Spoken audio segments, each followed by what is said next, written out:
नमस्कार, स्वागत है आपका INS 24 न्यूज़ के खास कार्यक्रम में, जहां हम पंचायत की बात करते हैं और महापंचायत लगाते हैं। महापंचायत में हम उन मुखिया प्रत्याशियों के बीच जाते हैं, पंचायत की बात करते हैं, उन मुद्दों को समझने का प्रयास करते हैं जो ग्रामीण स्तर पर लोग फेस करते हैं। 5 साल के बीच में मुखिया क्या वादे कर रहे हैं, उन वादों पर कितना खरा उतर रहे हैं। इस क्रम को हम बढ़ाते हुए केसरिया प्रखंड के कढ़ान पंचायत में आए हैं और हमारे साथ भागेश्वर जी मौजूद हैं, जो भावी मुखिया प्रत्याशी हैं। सर, सबसे पहले तो हम स्वागत करते हैं अपने चैनल पे। हाँ बोलिए। आप चुनाव लड़ रहे हैं, तो किन मुद्दों के साथ आप चुनाव लड़ रहे हैं? हम पंचायत में चुनाव लड़ रहे हैं स्वच्छ पंचायत बनाने के लिए। यही मेरा मेन मुद्दा है जी। और जो आगे काम है उसको हमको पूरा करना है। कौन कौन से प्रमुख काम? मैं देख रहा था कि आप जब बैनर अपना छपवाए हुए थे तो उसमें 20 सूत्री कार्यक्रम कुछ वादा आपने किया है और उस 20 सूत्री मुद्दों पे आप बात कर रहे हैं। तो उसके प्रमुख कौन कौन से मुद्दे हैं जो आपको लगता है कि आपके पंचायत में बहुत ज़रूरी है?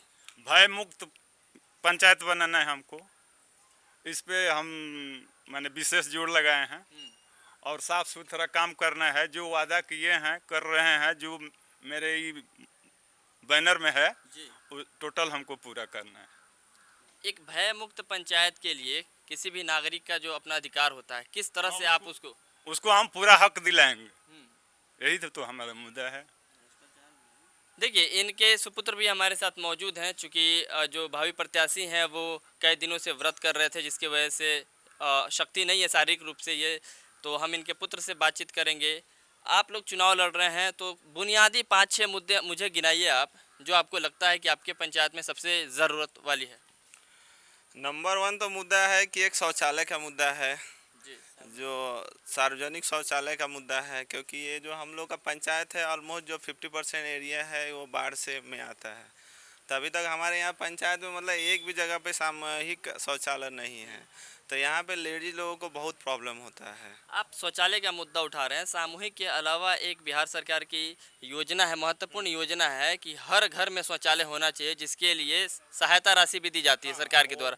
तो वो आपके पंचायत में कितना कारगर है? जो वर्तमान मुखिया हैं, कितना काम किया है इस क्षेत्र में? अभी जो वर्तमान मुखिया है उसमें से अगर देखेंगे तो धरातल पे 10% भी नहीं हुआ है।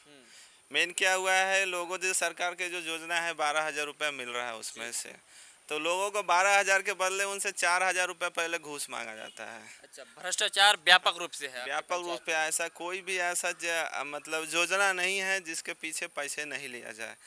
इंदिरा आवास आप पकड़ लीजिए, जो प्रधानमंत्री अभी आवास योजना चला है, उसके पीछे भी अगर 3 किस्तों में पैसा आता है। पहला अगर पैसा 40,000 रुपये आता है तो उसमें से उनसे डिमांड किया जाता है कि आप मुझे 10,000 रुपये पहले दे दीजिए, तब हम आपका सेकंड किस्त उसमें आपके पंचायत में हमारे रिपोर्टर जब घूम घूम के सर्वे कर रहे थे और महापंचायत लगा रहे थे, तो उसमें कई लोगों ने ये कहा कि 30,000 40,000 तक वसूली की जाती है, पहले पैसा दीजिए और उसके बाद काम करवाइए। हाँ, तो वो तीसरा अगर आप जो टोटल जो पैसा मिलता है लगभग 1 से 1.5 लाख के करीब वो पैसा मिलता है, तो उसमें से अगर वो 40,000 ही अगर वो ले रहा है तो क्या मट्टी से घर बनाएगा वो? जब उसको व्यापक पैसा ही नहीं मिलेगा तो कैसा करेगा? तो उस चीज़ें को उसी का लड़ाई हम लोग लड़ रहे हैं कि जो भी भ्रष्टाचार मुक्त है और जो भी सरकार की जितनी सारी भी योजना है, जैसा हम लोगों ने लिखा भी है सबका साथ सबका विकास और सबका विश्वास, तो उस श्रेय में हम लोग अभी 20 जो हमारा मुद्दा है, जैसा कि सबसे पहला तो हम लोग एक शिक्षा में सुधार करना है, जो भी बुनियादी ये मुद्दा है काफ़ी। एक देश को सशक्त करने के लिए पंचायत में शिक्षा का स्तर बहुत महत्वपूर्ण माना जाता है। तो कितना है कि आपके सरकारी स्कूलों में पढ़ाई होती है, विद्यालयों में वो सारी सुविधाएं हैं कि नहीं, मास्टर लोग पहुंचता है कि नहीं? नहीं, वो सब चीज़ें तो सब चीज़ें ठीक है, मास्टर लोग भी पहुंचता है, पढ़ाई भी होता है, बस उसको एक थोड़ा सा मॉनिटर करना है और उसमें से कुछ जो बच्चे लोगों को है उसको थोड़ा प्रोत्साहित करना है कि आप जो भी अच्छा कर रहे हैं और अच्छा पढ़ो, जो उनको भी एक कुछ योगदान देना है हमारे तरफ से। जो मान लें पढ़ने में सक्षम है, अभी बहुत सारा आप देखे रहेंगे ट्यूशन का क्रेज चला हुआ है, बहुत लोग ट्यूशन कराता है, तो हमारा एक विचार है कि जितने भी गरीब बच्चे हैं उनके लिए हमने एक फ्री ट्यूशन कराया जाए। निःशुल्क ट्यूशन की व्यवस्था आप अपने पंचायत में कराना चाहते हैं ताकि बच्चे की शिक्षा जो है वो मजबूत हो सके। हाँ, यही हमारा सपोर्ट देना चाहते हैं। जरूर जरूर जरूर। इसके अलावा अभी जो हमारा मेन मुद्दा है एक युवा लोग है, उनके लिए हमारे पंचायत में अभी तक मतलब खेल का एक मैदान भी नहीं है। अभी आप देखे रहेंगे ओलंपिक में हमारे जो देश के जो युवा वर्ग हैं अच्छा खासा मेडल हासिल कर रहे हैं और देश का नाम गौरव कर रहे हैं। तो हमारा वही एक विश्वास है कि हम भी अपने जो कड़ान पंचायत के जो युवा है उनको प्रेरित करें कि आप भी मतलब इस खेल के इसमें आइए और अपना गांव का, अपना देश का, अपना समाज का नाम रोशन करिए। तो उसका भी हम लोग एक रोजगार बड़ा मामला रहा है, बड़ा मसला रहा है पंचायतों में कि लोग, जैसे कि अभी लॉकडाउन था तो लोग बहुत इससे पीड़ित रहे हैं। तो रोजगार के मामले पे आपका अपना क्या व्यू पॉइंट है? किस तरह से आप, अगर आपको मुखिया बनाया जाता है, चांस मिलता है, तो क्या कीजिएगा? जैसा रोजगार में सबसे पहला अभी गवर्नमेंट का पहला जो है मनरेगा है। मनरेगा में है कि अभी पंचायत स्तर पे आप कम से कम 1 से 2 हज़ार लोगों को रोजगार दे सकते हैं। जैसे उसमें बहुत सारा योजना है, पेड़ लगाना है, साफ सफाई का योजना है, कुछ आप कंस्ट्रक्शन का नया काम कर रहे हैं, नाली बनवा रहे हैं, चापाकल लगवा रहे हैं, तो वो सब चीज़ें में अभी जो नल जल योजना है। तो ये ठीक है, ये तो सारी सरकार की योजनाएं हैं। तो आप किस तरह से, कितना ताकत के साथ इसको धरातल पे उतारिएगा ताकि लोगों को इसका लाभ मिले? जो भी चीज़ें मिलेगा उसमें हम लोग उसको जो भी है उसको प्रोत्साहित करेंगे और जो योजना है उसका प्रॉपर उसको लाभ बताएंगे और उसके बदले हम लोग उसका प्रॉपर उसको ट्रेनिंग भी कराएंगे कि कैसे कैसे इस चीज़ को करना है। जैसा अभी सरकार का मतलब एक योजना चला है, आत्मनिर्भर योजना है, आत्मनिर्भर भारत। तो हमारा ये भी योजना है कि हम लोग आत्मनिर्भर पंचायत बनाएं। आत्मनिर्भर पंचायत में जैसा कि सबका मतलब अपना एक रोजगार होना चाहिए। जैसा गवर्नमेंट भी उसमें जी अभी बहुत सारी सब्सिडी दे रही है, जैसा कि मत्स्य पालन हो गया, उसमें गवर्नमेंट अब ऑलमोस्ट कम से कम 35 to 30% सब्सिडी दे रही है। मत्स्य पालन है, मुर्गी पालन है, जैसा कि हमने गो पालन है, आप उसमें अच्छा खासा दूध का ये कर सकते हैं, गो पालन कर डेयरी खोल सकते हैं। हमारा ये भी प्लान है कि घर घर में हम लोग गो पालन का ये करें, जैसा कि अभी पशु शेड वगैरह बन रहा है, तो उसमें हम लोग उनका गाय के लिए भी हम लोग व्यवस्था कर रहे हैं, उनको गाय भी दिया ये काफ़ी महत्वपूर्ण बात है। देखिए, हर पंचायत में ये देखने को नहीं मिलती है कि जो मुखिया प्रत्याशी हैं या जो मुखिया हैं, क्या वो खुद बिहार सरकार की या भारत सरकार की जो भी योजनाएं हैं वो जानते भी हैं कि नहीं है। क्योंकि जो ये भाई साहब हैं, इन्होंने बहुत बारीकी से एक एक योजना को गिनाया है जो काफ़ी महत्वपूर्ण है। अगर कोई पंचायत में इस तरह से सशक्त नेतृत्व करे तो जाहिर सी बात है इसका लाभ लोगों को मिलेगा। आप जो ये कह रहे थे कि गो शेड या फिर इस तरह से शेड जो बनाने का, इस तरह का काम तो चल रहा है पहले से, तो उसमें कितना सफल है आपका पंचायत? देखिए, गो शेड बनाने में लगभग 65,000 रुपये मिलता है। उसमें से अभी जो चल रहा है 4 नंबर ईंट से गो शेड को बनाया जाता है। अच्छा। और उसमें मुश्किल से 20,000 रुपये लगता है। 45,000, 1,08,000 रुपये मिलता है, जिसे बनाने में मुश्किल से 40 से 45,000 रुपये लगते हैं। बाकी के जो ऊपर से 60 से 70,000 रुपये है लोग खा जाता है। जो भी है मतलब लोग मतलब किससे? अभी जो पंचायत के जो मुखिया हैं, उनके जो लोग हैं, वो सब चीज़ बीच में मिलकर खा जाते हैं।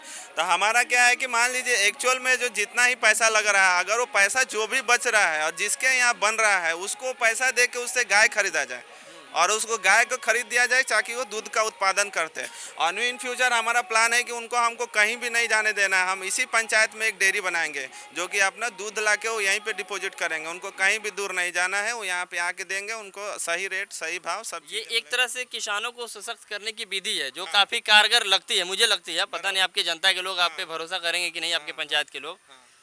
नल जल की स्थिति क्या है? ये तो नीतीश कुमार की महत्वाकांक्षी योजना थी, क्या स्थिति है? पानी मिलता है?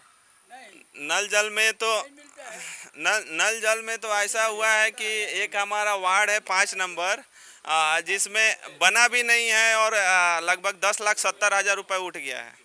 बराबर है, मतलब बना भी नहीं और 10 लाख की निकासी हो हाँ। और उसमें ये भी चीज़ लिखा हुआ है कि ये नल जल योजना बना हुआ है और इसमें सप्लाई मतलब नहीं रहने के कारण इसको चालू नहीं किया जा रहा है। फिर हम लोग उसके अगेंस्ट में मतलब बहुत सारा ये भी किया था, केस वगैरह भी फाइल किया, अभी वो चल भी रहा है। जांच के दौरान हम लोग ये भी किया है। फिर बहुत सारा आया, अधिकारी लोग भी आया, तो हम लोग ऑलरेडी बन गया है तो उसमें बनवाना क्या है, तो वो लोग भी किया। हाँ, बात तो सही है, जब ऑलरेडी आप पेपर में दिखा रहे हो कि चीज़ें बनी हुई है तो फिर आप दूसरा उसमें क्या बनवाइएगा। तो आप भ्रष्टाचार का इल्जाम लगा रहे हैं अपने यहाँ के मुखिया? भ्रष्टाचार का 100% भ्रष्टाचार का इल्जाम लगा रहे हैं। अभी जहाँ पे जो बना हुआ है, मतलब अभी हमारा एक 8 नंबर वार्ड है, बना हुआ मुश्किल से 4 महीना नहीं हुआ और टंकी गिर गया। बराबर है, तो मतलब इस तरह का क्वालिटी से बनाया जा रहा है। ऐसा भी नहीं है कि 10-12 लाख रुपए, 15 लाख रुपए बहुत होता है एक बहुत बड़ा स्ट्रक्चर बनाने के लिए, क्योंकि हम लोग भी काम करते हैं और काम करवाते भी हैं, तो हम लोग को सही चीज़ें पता है। उसमें भी आता है तो मुश्किल से, अभी तो हम खुद आए हुए हैं गांव में, तो यहाँ पे हम खुद अभी प्रेजेंट थे, तो अभी तक 10 दिन में कभी तो पानी नहीं आया। अच्छा, बराबर है। आदर्श पंचायत बनाने के लिए क्या क्या ज़रूरत है पंचायत को? आदर्श पंचायत बनाने के लिए सबसे पहला आपको समाज को शिक्षित करना पड़ेगा कि आखिर आज आदर्श पंचायत का महत्व क्या है। जी। बराबर है। आदर्श पंचायत में होना चाहिए कि सबसे पहले शिक्षा देना है। शिक्षा देने के बाद में आदमी का जो मूलभूत सुविधा है, आपको स्वास्थ्य की व्यवस्था करनी पड़ेगी। है उप स्वास्थ्य केंद्र आपके यहाँ? नहीं, यहाँ पे कुछ नहीं है। वहाँ पे मतलब पूरा झाड़ लगा हुआ है, आज तक कोई डॉक्टर ही नहीं आया। हम लोग अगर कुछ हुआ तो केसरिया में जाके पैसा दे के इलाज कराना पड़ता है, प्राइवेट तरीके से इलाज कराना पड़ता है। तो स्वास्थ्य की भी व्यवस्था नहीं है, शिक्षा की भी है, बट उसको और थोड़ा अपग्रेड करना है हम लोग को, मतलब सही तरीके से ये करना है। उसके बाद में हम लोग को हरियाली के ऊपर भी ध्यान देना है, जो कि पर्यावरण के ऊपर बहुत, क्योंकि ये भी आज की चीज़ में जो भी चीज़ें और हम है या जो भी चीज़ें वो प्रकृति के ऊपर ही डिपेंड करता है। ये प्रकृति नहीं है तो कुछ नहीं है। बराबर है। अभी आपने रिसेंटली देखा रहेगा कि कोरोना आया था, इसमें ऑक्सीजन के लिए कितना मारामारी हुआ था। बराबर है। उस चीज़ को देखते हुए भी इस पंचायत में आज तक एक पेड़ नहीं लगाया गया, तो बोलिए ऑक्सीजन कहाँ से आएगा, पब्लिक को कहाँ से मिलेगा? तो नरेगा का तो योजना था कि हाँ लाखों पेड़ लगाना है, बिहार को हरियाली युक्त बिहार बनाना है, 17% जो हरियाली वाला ये है एरिया है उसको बढ़ा के तेज करना है। नीतीश कुमार ये कहते हैं कि हमने किया। अभी जो ऑलरेडी जो मुखिया है उनको चीज़ें पता ही नहीं है। उनको मुखिया मतलब सिर्फ मलाई खाओ, वही वाला काम है, उनको वही चीज़ें पता है। बाकी आधा योजना जो हम इसमें से लिखे हैं, आप जाके उनको पूछिएगा तो उनको पता भी नहीं रहेगा कि ये क्या होता है। बराबर है। तो जब चीज़ें हमको पता रहेगा तब ना हम उसको ये करेंगे, है या नहीं? जन वितरण प्रणाली जैसा गवर्नमेंट का ये चल रहा है कि आपको सबको राशन देना है। अभी मतलब ये नवंबर तक फ्री चल रहा है, दिवाली का जो है। अभी इस पंचायत में देखिएगा तो आधा आदमी का राशन कार्ड ही नहीं है। बराबर है। राशन कार्ड भी है तो उसमें अगर उसके परिवार में 10 आदमी है तो 5 आदमी का नाम जुड़ा हुआ है, 5 आदमी का नहीं जुड़ा हुआ है। अगर वो परिवार उनके पास में जाता है जोड़ने के लिए तो बोलते हैं जुड़ जाएगा, पहले 500 रुपया चाहिए।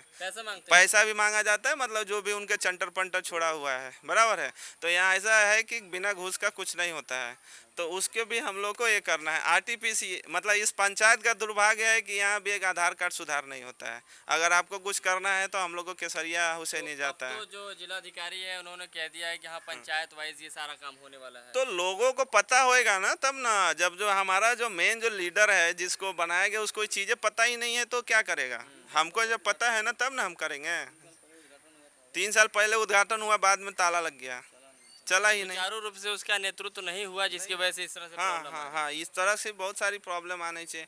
अच्छी सड़कें होनी चाहिए, विद्युत की व्यवस्था होनी चाहिए। मान लीजिए विद्युत की व्यवस्था है, अभी कहीं मान लीजिए ट्रांसफार्मर जल जाता है तो उसको चेंज करने में 3 दिन 4 दिन 5 दिन लगता है। और उसके बाद में लाइट नहीं आता है, हर एक 2 3 घंटे में पावर कट जाता है। वृद्धा पेंशन जो भी है वो भी मतलब जिसको मिलना चाहिए वो भी नहीं मिलता है। काफ़ी लोग इधर कंप्लेन कर रहे थे हम लोगों से आपके पंचायत के कड़ान के कि हाँ हमें वृद्धा पेंशन नहीं है, जबकि वो 70 80 90 साल के मिले। तो उनको पता ही नहीं ना, यहाँ सिर्फ वही योजना चलाया जाता है और वही योजना उनको पता है जिसमें उनको मिले। सिर्फ कमाई होना चाहिए। बराबर है। आज के डेट में देखिएगा तो मुखिया जी के पास में जेसीबी है जो कि मनरेगा में दिया गया है, आपको मजदूरों को रोजगार देना चाहिए। अगर आप मजदूरों से एक पोखरा खनवाते हैं तो कम से एक पोखरा खोदने के लिए उसको 15 से 20 दिन लगता है, जिसमें 20 मजदूर कंटिन्यू काम करेगा। लेकिन उसमें अगर आप मशीनरी यूज कर दीजिएगा तो 2 से 4 घंटे में 2 दिन में हो जाता है। तो बराबर है। तो उनका है कि जो भी चीज़ है वो सिर्फ हमारे जेब में आना चाहिए, जनता का नहीं जाना चाहिए। मनरेगा में भी ये चीज़ होता है कि क्या होता है कि अगर वो सब लोगों का नाम जुड़ा हुआ है कि भाई हम आपके अकाउंट में 10,000 2,000 4,000 जैसा हाजिरी ये लोग भेजता है उसके हिसाब से डाल दिया जाता है और बाद में तुम 500 रख लो और मेरा पैसा मेरे को। हाँ, ये अक्सर पंचायतों में देखने को मिलता है कि मजदूरी के नाम पर सिर्फ फॉर्म फिल होता है, डायरी मेंटेन होता है, रजिस्टर मेंटेन होता है, फिर पैसा उनको कुछ पैसा देके निकाल लिया जाता है। हाँ, सही बात है। चलिए ठीक है, मान लीजिए आप तो ये आरोप लगा रहे हैं, लेकिन अभी मौका है आपको, आप फाइट कर रहे हैं, तो आप लोगों को कैसे यकीन दिलाएगा कि हाँ लोग आप पे भरोसा करके आपको वोट करें? देखिए, यकीन तो सीधा सामने दिख रहा है कि हमने दिखाया हुआ है। अगर हमको भी मान लीजिए उस भ्रष्टाचार में लिप्त होना रहता है या मुझे करना ही नहीं रहता तो हम इस योजना को क्यों लोगों को बताते हैं? नंबर 1, क्योंकि अगर मान लीजिए योजना अगर हम नहीं भी करते हैं लेकिन हम पब्लिक को चीज़ बताएंगे तो कल के डेट में मुझे पूछेगा। बराबर या नहीं? तो मुझे ये भ्रष्टाचार या इस काम को नहीं करना रहता था तो हम पहला हम लोगों को बताते ही नहीं थे। बराबर है। तो हमारा यही कि हम इसको करेंगे, क्योंकि करेंगे तभी लिखे हुए हैं या तभी लोगों को जागरूक। ये तो आपका घोषणा पत्र हो गया। हो सकता है 5 साल अगर आपको मौका मिल जाता है तो लोग आपसे खोजेंगे, पूछेंगे। एकदम उनका हाँ, एक मतलब पंचायत का और एक समाज का और इस देश का नागरिक होने के नाते उनका हक बनता है, क्योंकि ये जो पैसा जो आता है वो हमारा ही पैसा है, जो कि टैक्स के रूप में हम लोग पे करते हैं, वही गवर्नमेंट हमको योजनाओं के हिसाब से हमको रिटर्न में देती है। तो उनका हक बनता है, अगर हम 1 रुपया देते हैं तो 1 रुपया मेरा आना चाहिए, या वो सही जगह पे यूज होना चाहिए, रोड बनना चाहिए, पेयजल का व्यवस्था होना चाहिए, शिक्षा में व्यवस्था होना चाहिए, स्वास्थ्य में व्यवस्था होना चाहिए, शौचालय में व्यवस्था होना चाहिए, सड़क अच्छी बननी चाहिए, नाली अच्छी बननी चाहिए।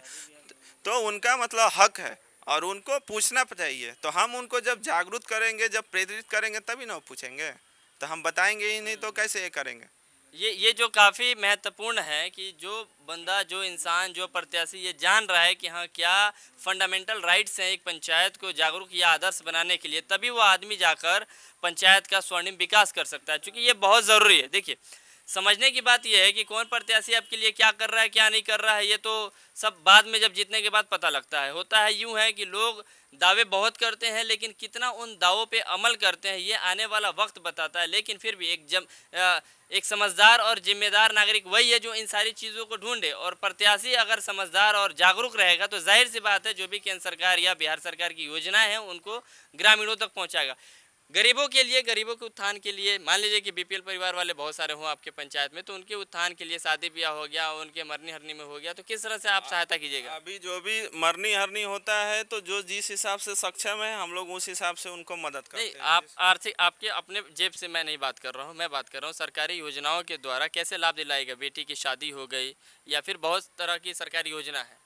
बेटी के शादी में भी तो बहुत सारी योजना है, जैसा कि गवर्नमेंट भी 60,000 रुपये पे कर रहा है उनको, तो उसका भी हम उसको लाभ दिलाएंगे। प्लस हम लोग अपने स्तर पे एक सामूहिक विवाह भवन बना रहे हैं, बनाएंगे जब हम लोग ये करने के बाद में, कि उनका जो कहीं पे भी खर्चा है वो बच जाए, और चीज़ें हम लोग सामूहिक शादी का भी आगे हमारा प्लान है, तो उस हिसाब से भी हम लोग उसको करेंगे। प्लस अपने से भी जितना बनेगा हम लोग को हेल्प करेंगे। मेरे पंचायत में आज तो कोई रोजगार सेवक को देखा नहीं है।